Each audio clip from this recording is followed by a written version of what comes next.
the crown of centuries, Philip Liebart's masterpiece. A name few knew, yet his creation has been seen by billions. £8,000 for a single piece of jewelry, enough to build a palace. But someone paid it. The question is, how exactly? The diamonds vanished, the documents stay silent. The king made a deal no one speaks of openly. Yet the piece outlasted empires, wars, revolutions. It became an icon everyone has seen without even realizing it. But the real story of this masterpiece will surprise you more than you think. Picture a piece of jewelry worth more than an entire palace. 1,333 diamonds assembled into a single work of art. At its center sits a rare, pale yellow stone weighing 4 carats. This isn't just a diadem. It's a symbol of power that every person on the planet has seen without knowing it. Silver and gold intertwine into a delicate frame so transparent it seems the diamonds float in mid-air. A narrow band edged with pearls carries 4 crosses. But these aren't religious symbols. They're a message to 3 nations. On the front cross bloom the roses of England. Beside them, the shamrocks of Ireland. And the thistles of Scotland. 3 countries, 3 symbols, 1 ruler. £8,216 sterling. In 1820, that sum could build an entire estate. But someone paid it for a single headpiece. The question is, who exactly paid? And why is the story of this transaction shrouded in mystery? It all began in the spring of 1820. The jewelry house of Rundles received a commission that would change the history of royal regalia. The deadline was incredibly tight. By May, the work had to be finished. The reason for the rush? An upcoming coronation. Behind the project stood a man named Philip Liebart, Rundle's chief designer. Few knew his name, but kings wore his creations. Shortly before this, he had designed the Imperial state crown for George IV. The project was rejected. Too bold, too revolutionary. Instead of traditional heraldic fleur-de-lis, Liebart proposed national emblems. The idea was deemed inappropriate for the kingdom's principal crown. But Liebart didn't give up. He took the rejected concept and brought it to life in a new creation. The diadem became a manifesto. Roses, shamrocks, thistles, not mere decorations. This was a political statement. George IV wanted to show he ruled not just England alone, he ruled a united kingdom. And then something interesting happened. Work progressed rapidly. Rundle's craftsmen created a new setting style, transparent, airy, revolutionary. Diamond sprays and crosses were mounted so the metal was barely visible. It seemed the precious stones hung in the air by magic. This was a technical breakthrough. A masterpiece of jewelry craft was being born before their very eyes.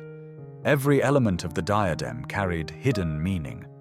4 crosses pate, an ancient form symbolizing Christian faith and chivalric orders.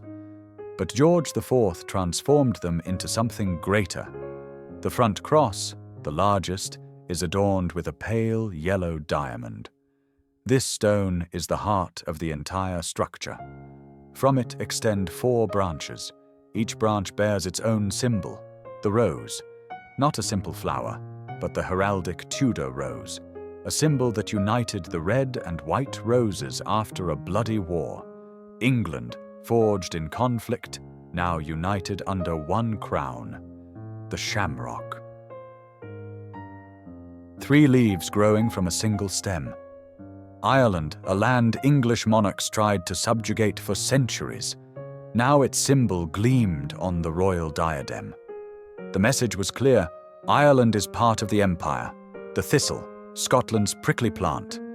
A country that fought England for centuries, then united with it in 1707. Including the thistle was an act of political wisdom. The Scots had to see. Their identity was recognized and respected. The next owner would change the fate of this ornament. But until that moment, several more decades of tension and secrets remained. Now about the money. The bill arrived in August of 1820. £8,216 sterling, a sum that made even wealthy aristocrats pale. But this wasn't just payment for the craftsman's work and precious metals. £800 was merely the rental fee for the diamonds. Imagine, the stones weren't purchased but rented for the coronation, a common practice of that time. Jewelers provided the diamonds, took a percentage of their value, and after the ceremony, the stones were returned. Safe, profitable, time-tested. But then something unexpected happened. The coronation was postponed. For an entire year. The reason? A scandal that shook all of Britain. The trial of Queen Caroline. George IV's wife was accused of infidelity. The proceedings were public, dirty, humiliating for all parties. The country held its breath, and the coronation waited. Documents reveal an unexpected turn. There was a price for the delay. Additional rental fees for the diamonds. The clock was ticking. Each month of postponement added expenses. George IV grew nervous. The treasury demanded explanations. But the coronation couldn't proceed until the royal scandal was resolved. The most important part lay ahead. When the ceremony finally took place, the following should have happened. The stones would return to the jewelers, the diadem would be dismantled or remade. Standard procedure. It was always done this way. So what's the real story? The diamonds didn't return. The elegantly crafted settings remained untouched. Not a single sign that the gems had been removed. The transparent mountings, diamond sprays, crosses, everything stayed in place. The masterpiece remained intact. The mystery deepens. There are no documents showing the king purchased the stones directly from Rundle's. Usually such transactions were meticulously recorded. The treasury kept strict accounts. Every pound, every penny passed through multiple levels. But records of purchasing the rented diamonds for the diadem don't exist.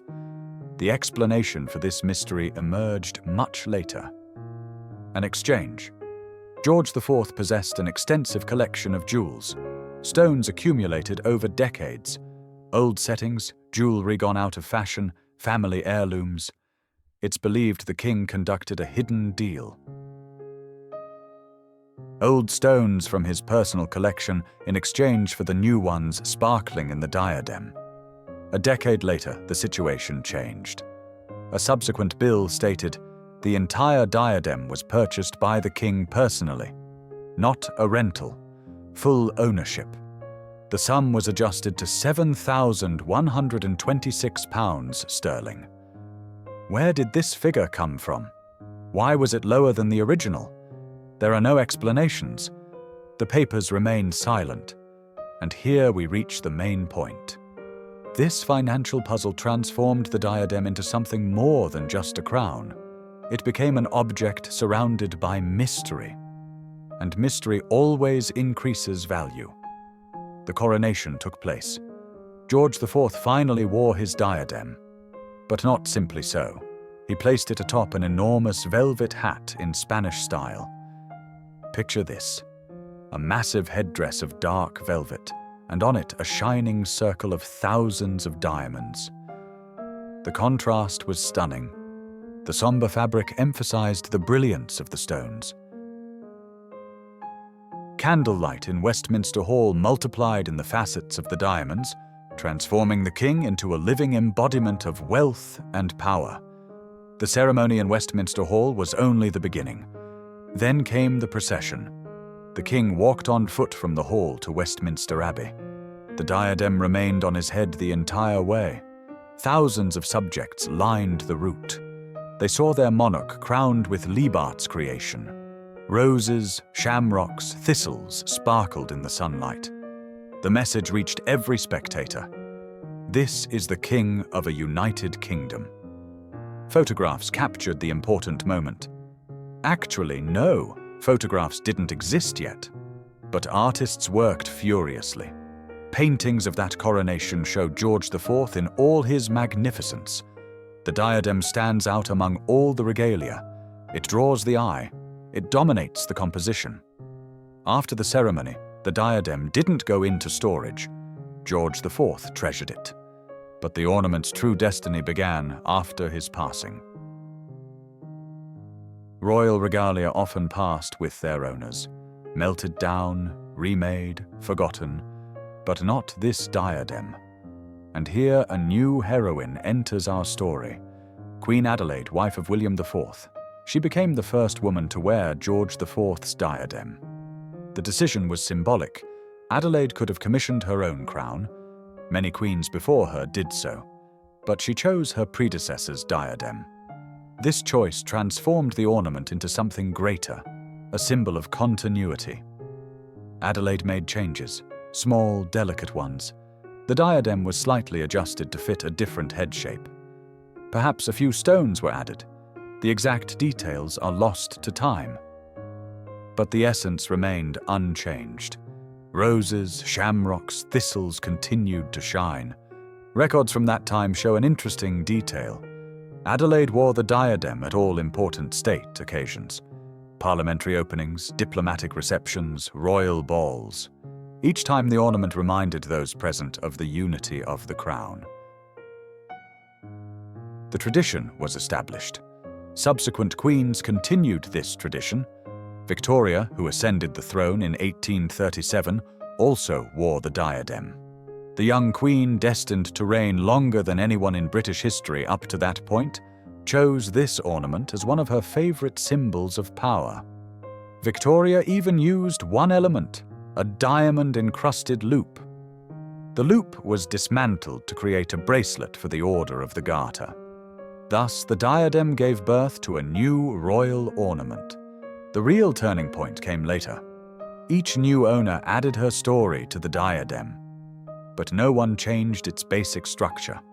4 crosses, national emblems, transparent setting, everything remained as Liebart envisioned it 2 centuries ago. The key moment arrived on the 4th of November, 1952. A young woman who had become queen just months earlier was preparing for the first state opening of Parliament of her reign. Elizabeth II stood before a mirror. On her head sat the diadem created for George IV 132 years earlier. Imagine this moment. Stones that witnessed the coronation of 1821 now shone in a completely different era. The world had changed beyond recognition.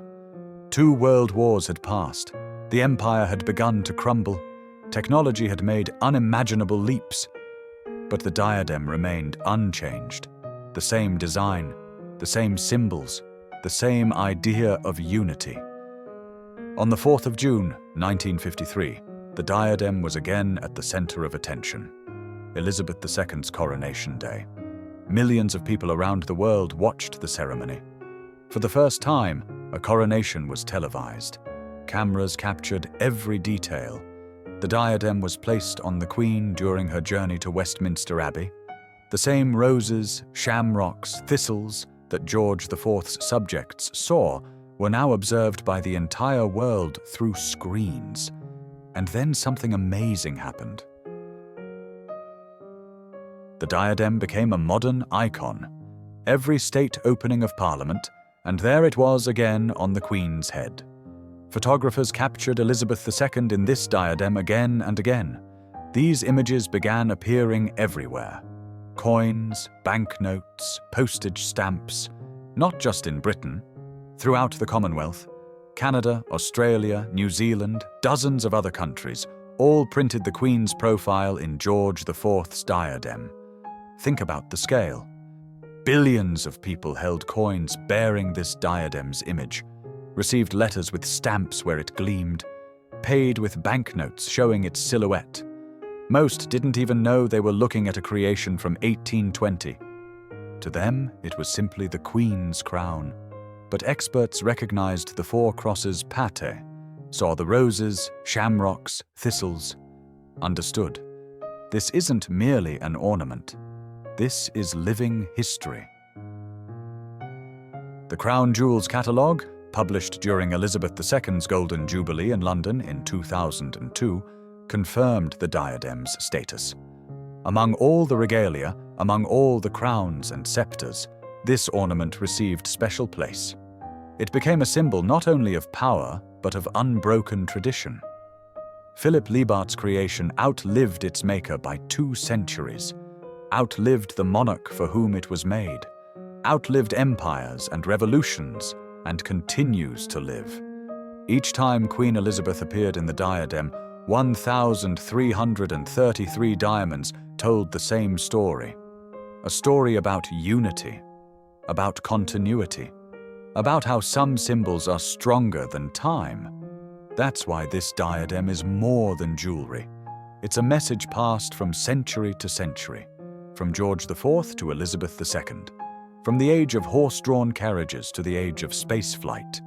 Roses, shamrocks, and thistles continue to shine.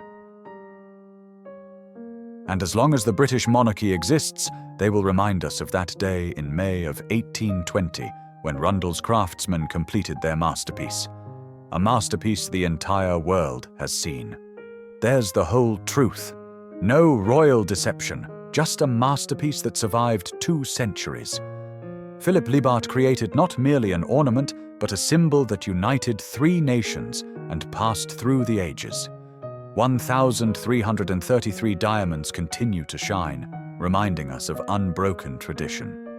Isn't it remarkable how one creation can connect past to present? If this story moved you, hit the like button. Ring the bell to be among the first to know about new episodes. Subscribe to the channel. Many more incredible stories about treasures that changed the world lie ahead. Thanks for being with us. Until we meet again,